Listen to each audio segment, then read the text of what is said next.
Hi, paint friends. We're gonna paint this cute little snowman. Our finished product is here in front of you. I'll refer back to it a few times throughout the video. In your kit, you will have a small paintbrush, a wooden skewer type stick that we're gonna use for gluing. You will also have a couple of these wedges. The part that we always use is this fat end, not the skinny end. It's kind of too wobbly. Once in a while, I will use the side, the fat end side, but we usually use this fat end. We apply a small amount of paint and we go up and down with it in gentle, short little strokes, but I will show you that here shortly.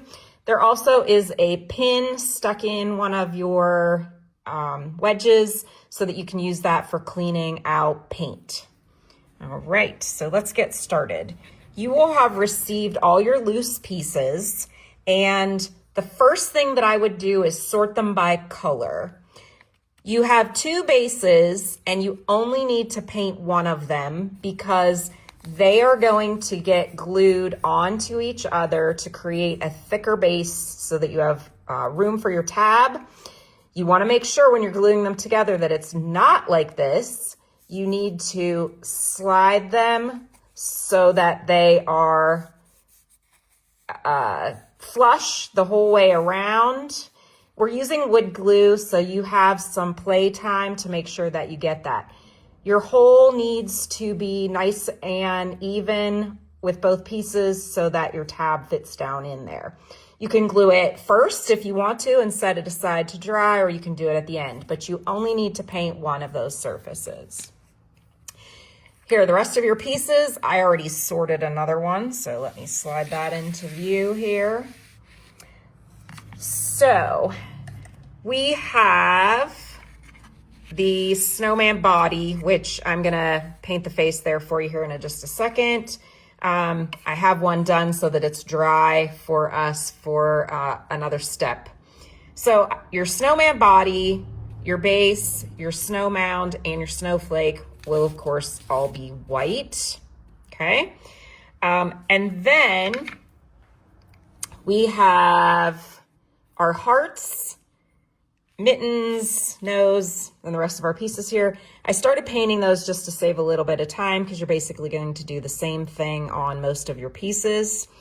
So inside your kit, you're going to have a few different colors. On my paint palette here, I have black for his hat, white, of course, for all the snow.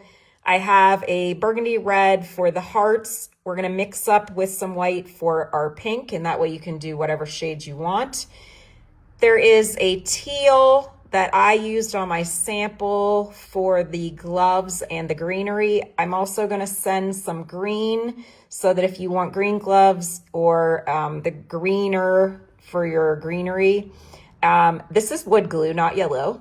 There's also some dark brown that we're going to use for his arms, his button, and you could also use that if you need it for touching up some edges. Some additional things that you might have around the house that will be helpful is, of course, some kind of water container to wash your brushes. We just use like a deli container. You're going to want a baby wipe or a damp paper towel.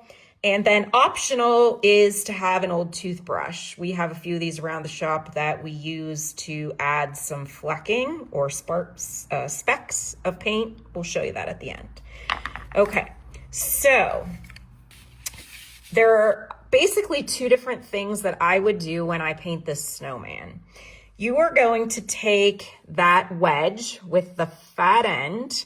I'm gonna dip it down into my white paint and daub off some. So I don't know if you can see that. There's not a ton of paint on there. It's not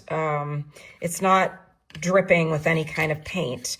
I'm gonna just do a little bit of this guy so that you can kind of see what I'm doing. Anytime there's engraving, we wanna try and keep that without paint in there. So let me see if I can get a little closer here. I'm just going to dab down, up kind of motion. I don't ever start here. I always start on another spot and then work my way in. And if I'm gonna pick this up and kind of tilt it so you can see what I'm doing as far as the side motion goes.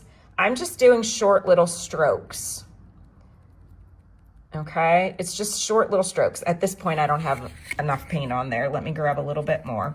It's hard to do this on the camera so that you guys can kind of see it. But I am just working my way over across his mouth with very small amounts of paint. Like you might do this 5 or 6 times until you build up enough. If you go in with a bigger glob, like there's more on there, and you put it down there, that's what's gonna happen. You're gonna lose his smile. Never fear. I'm just going up here about where my hat's gonna cover. Don't worry about the eyeballs because we will add black to those. I'm gonna keep adding a little more on here. So I did lose some engraving. I'm gonna take that pin and I'm just going to carefully insert it into the smile line and pull it up across. You want to do that right away so that your paint doesn't dry. Okay, of course, then I would go ahead and do the rest of his body. I don't have to go the whole way down here because it is going to get covered with the snow. There are lines to stop for his stick arms. Okay, all right, let me bring in this guy that's already done. You can see that I painted his body. I started painting his stick hand, and I have the black done. Okay. While I have him out, I'm gonna take the wrong end of my paintbrush. I'm gonna dip it down into some black paint. Let me see, let me get a good, and I'm simply just dabbing on the black right there in his little eyeballs. And I only took one little dab of paint, and that was plenty. Speaking of which, you are going to have way more paint in your kit than you need. So you want to go sparingly. It's always better to add extra than have to try and take it away. So in this guy, like I said, I have the teal mittens and the greenery. On this guy, I did them both in green. I did not paint the whole heart. It won't hurt if you do. There is a reason. I'll show you here in a minute. I painted these 2 red hearts with the burgundy. I'm going to do this one with one of the sponges. So same thing. I have a clean one here. I'm going to dip that in. You'll be able to see this better than the white one. Okay. Paint on there.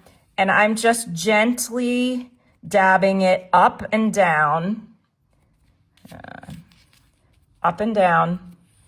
If I do it sideways, you can kind of see what I'm talking about. Okay. I'm not going back and forth. I'm not sliding it across. When you do that, it ends up dripping all down on the edges, which with a dark color is not a big deal, but with your snowman, you're gonna have white dripped on your edges. Paint does not stick as easily to those laser cut edges. So with a color like white, you would have a hard time getting it to cover. You would need many layers of white to cover all your edges. So I would avoid painting edges. To keep it clean, we use thin coats up and down with the fat end. Okay, so that's all I need to do for that. I already have those, and you can continue to use this on your small pieces if you like. You could also do the paintbrush if you would prefer. I'm just holding it down with my finger. All there is to it. I want to make that pink though, so I'm going to grab a tiny little bit of white, and you could mix your paint right on here like so.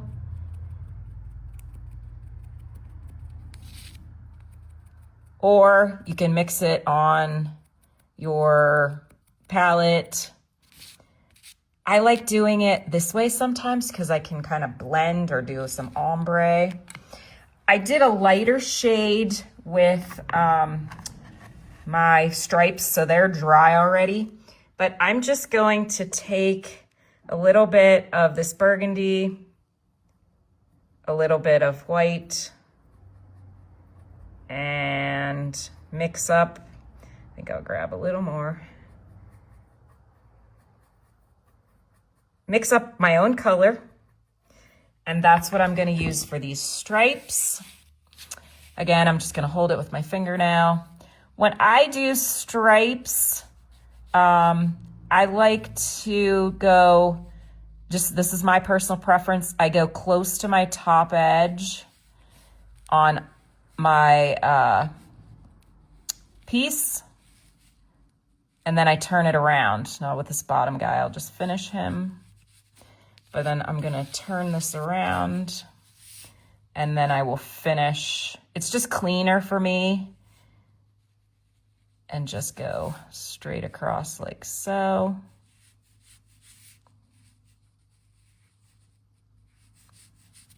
And there's my stripes. On this guy, he looks like he has gray stripes, which you could do at mixing some white and black together. I actually think on this one, I mixed some of the pink and the teal or burgundy and kind of made my own. It looks a little more purple in real life, okay? So then I have one more piece, and that is, oh, I forgot to pour myself some orange. You need very little orange paint. So I'm gonna do the same thing with my carrot nose, very little. I'm just going to dab it on here. You have way more orange paint than you need, but we need to at least squirt some in there so it doesn't dry.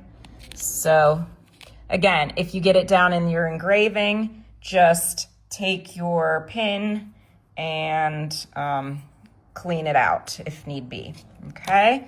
What am I missing here? Oh, he doesn't have another arm painted.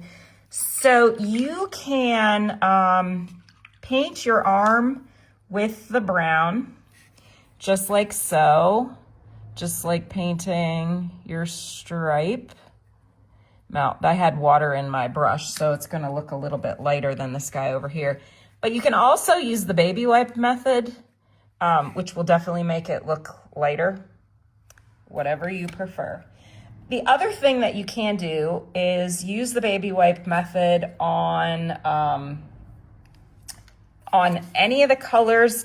It's hard to do with things that are small and skinny, but I'm just gonna show you, for instance, with his hat. I just dipped my damp baby wipe into a little tiny bit of black paint, and I am applying it kind of like a stain. So it is much more translucent. You can kind of see the difference there, but it's an option, okay? Alrighty, so we have all of our major paint done. If you want to, at this point, you could add some details, things like polka dots or little just, let me grab my paintbrush and I'll show you. If you take a tiny bit of white paint, you can just add some of those like just little, I need more paint. I wiped my brush too hard. You know, just a little bit of detail painting. You know, that's definitely something that is a preference. So it's an option if you'd like, okay? Assembly. I'm not gonna glue this all together because I know you guys have the general idea. You're going to, of course, make sure everything's lined up. I'm gonna take that skewer, I'm just dipping it into a little tiny bit, let me get that to focus, little tiny bit of the glue, and you do not need a ton. The trickiest thing that my students do in class is that they use way too much paint and way too much glue, and then it is harder to clean up, so you can always add more if you need to, but not much glue. And I'm just gonna put a little pressure on there for a minute. And voila. Now, I hope you can see this in here. I purposely here did not line that quite up, and you can see that little edge of the wood. I don't do this till I'm all done gluing everything, but I have a little bit of that brown paint, and when I'm done painting or gluing, I go back and just kind of like touch up, and that sort of makes anywhere that you don't have it perfectly aligned, it makes it disappear, okay? So I'm not going to glue this all. I just want to do a couple little steps just so that you can see how much glue you need, which is not much. A little bit of wood glue goes a long way. It dries yellow, so you want to avoid getting it oozing out places. So this guy gets put there. This guy gets put here. Our greenery goes on his hat.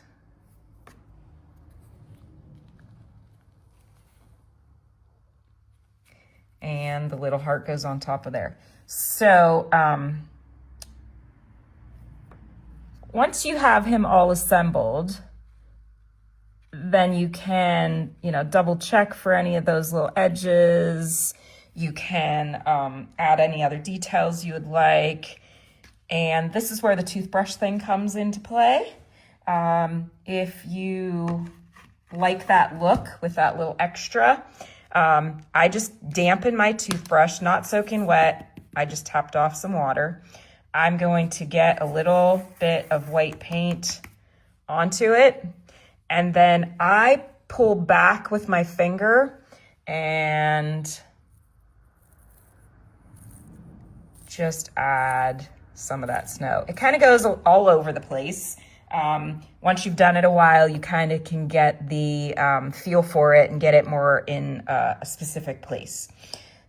So that is another option. So basically, once you have everything painted, by the time you get all your pieces painted, they will mostly be dry. Those guys get glued there. This guy gets glued here.